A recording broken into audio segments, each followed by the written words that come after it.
बोलिए वृंदावन बिहारी लाल की जय। बोलिए सतगुरुदेव महाराज की जय। सभी प्रेमी प्रेम से एक भजन बोले। जो शरण तेरी आ गया छोड़ के संसार को,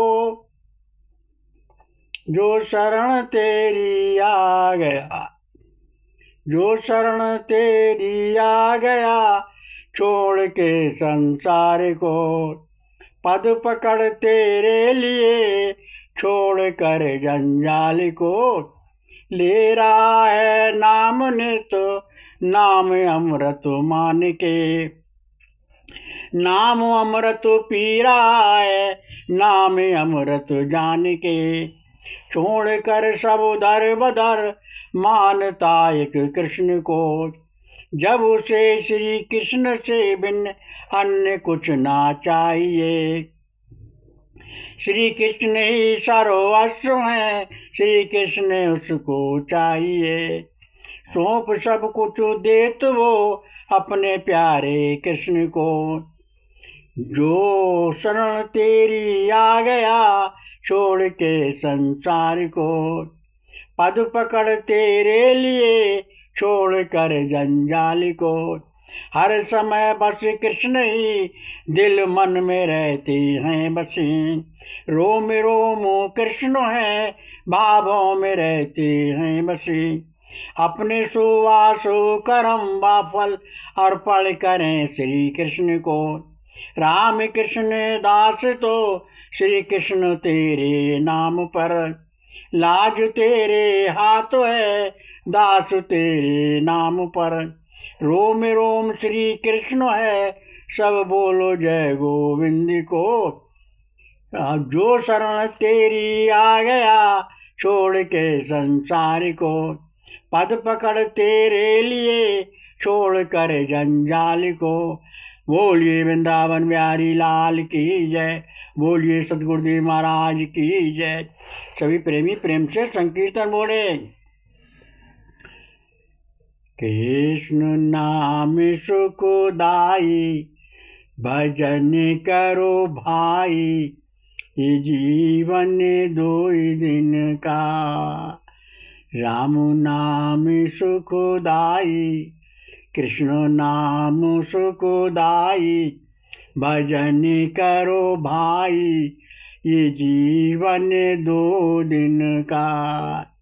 बोलिए वृंदावन बिहारी लाल की जय, सतगुरुदेव महाराज की जय। सभी प्रेमी प्रेम से सत्संग सुने। एक समय एक व्यक्ति अपने घर बैठे बैठे अपनी जीवन गाथा याद कर रहा था।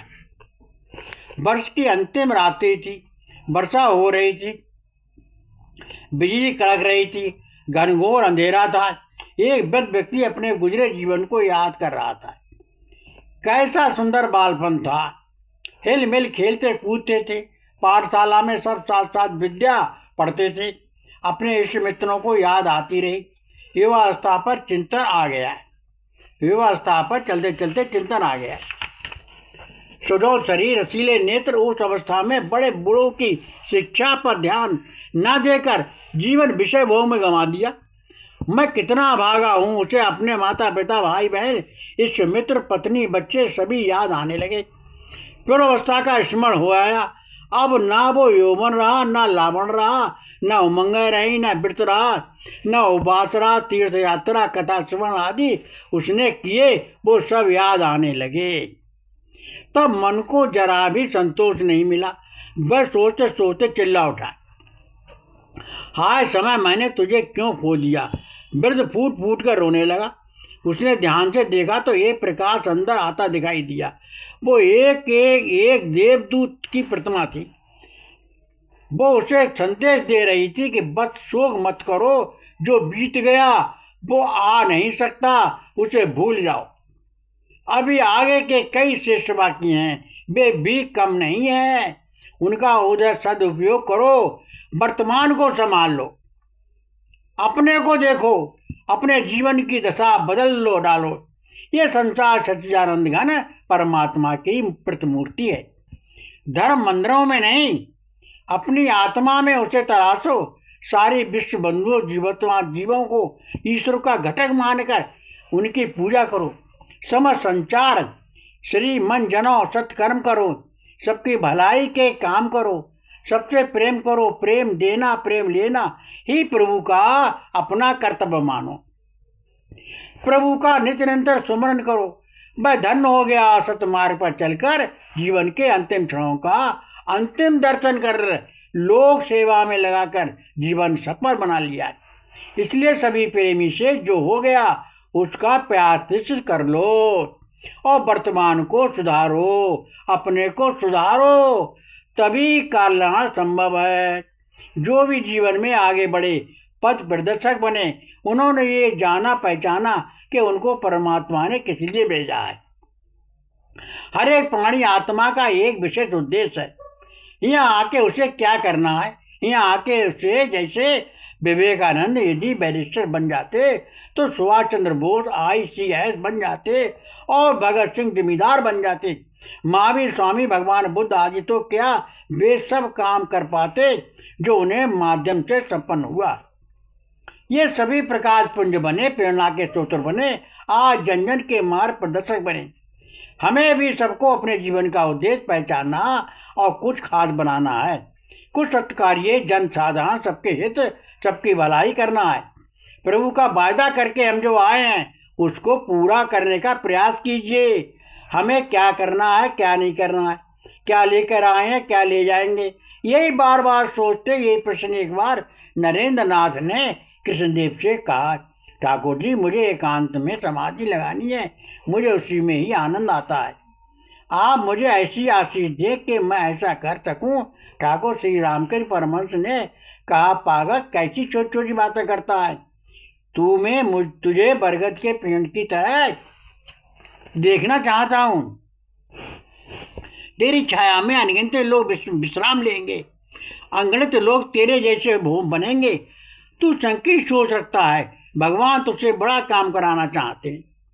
अरे तू वैसे ही बन जैसा मैं कह रहा हूँ। सभी प्रेमी अपने को पहचानो, अपने कर्तव्य को अपने लक्ष्य को पहचानो और प्रभु को पहचानो।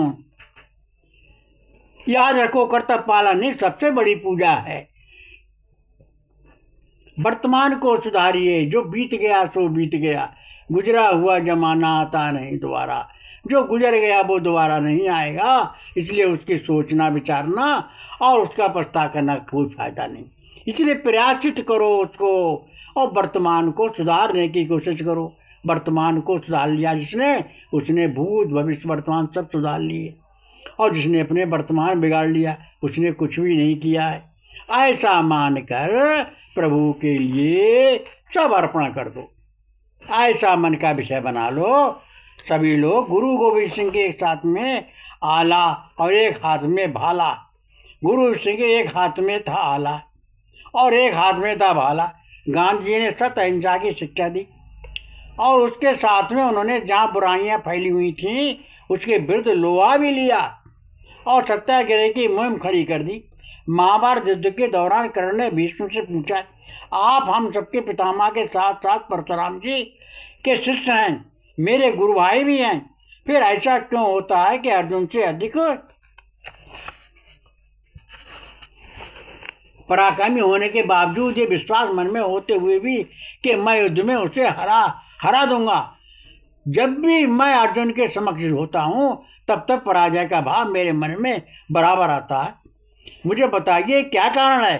भीष्म पितामह ने कहा, ऐसा इसलिए होता है कि कर्ण तुम जानते हो कि तुम गलती पर हो, वह अर्जुन सही है, तुम अधर्म पर हो, अर्जुन धर्म पर है, और तुम असत्य अन्याय नीति पर हो, अर्जुन सत्य न्याय नीति पर है। तुम्हारे अंदर अपराध भय बोध है, उसी का बोध तुम्हारे मन पर है।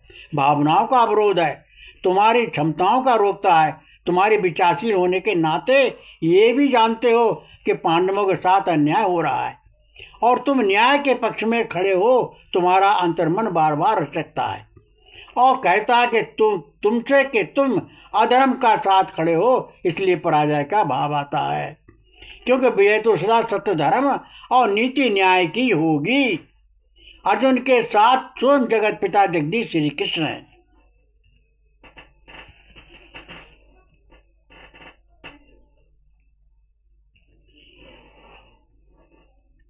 कोई भी तीनों लोगों 14 भवों ने प्रभु से कैसे जीत सकता है? वो तो साक्षात पारब्रह्म परमात्मा है। एक होते हुए अनेक, सभी प्रेमी भगवान श्री कृष्ण का सुमरण किया करो। एक समय राजा ने अपने मंत्री से पूछा, भगवान कहाँ रहता है, वो क्या करता है, मंत्री बताओ। मंत्री बोले, महाराज मुझे कुछ समय दिया जाए।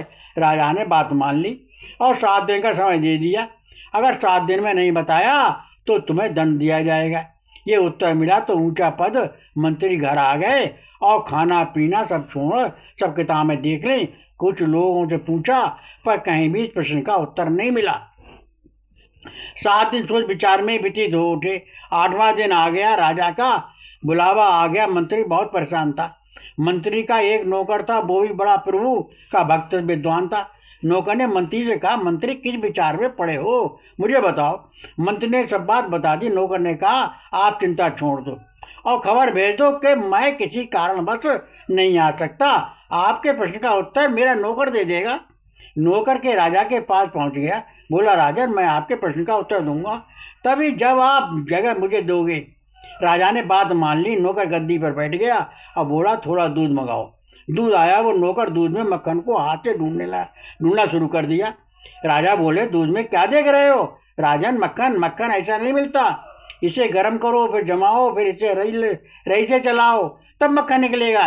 राजन, ठीक ऐसे ही भाव सागर भगवान संसार में सर्वव्यापक है। वो भक्ति द्वारा गुरुज्ञान से मिलता है, प्रेम से मिलता है। भक्ति के दूध को भगवान के लिए हृदय में मथना पड़ता है। राजा संतुष्ट हो गया और बोला, वो करता है ये कहता हुआ तुम्हारे मेरे साथ किया, मुझे रंग को राजा बना दिया। आप राजा को रंग बना दिया। भगवान परिवर्तित करता है। राजा दोनों प्रश्नों का उत्तर मिल गया। उसने नौकर को ही अपना गुरु बना लिया। जिसको नौकर इतना बुद्धिमान, वो मंत्री कितना बुद्धिमान होगा। अब राजा प्रभु भक्ति में लीन हो गया और प्रभु की भक्ति प्राप्त कर ली। सभी प्रेमी प्रेम से प्रभु का भजन करो।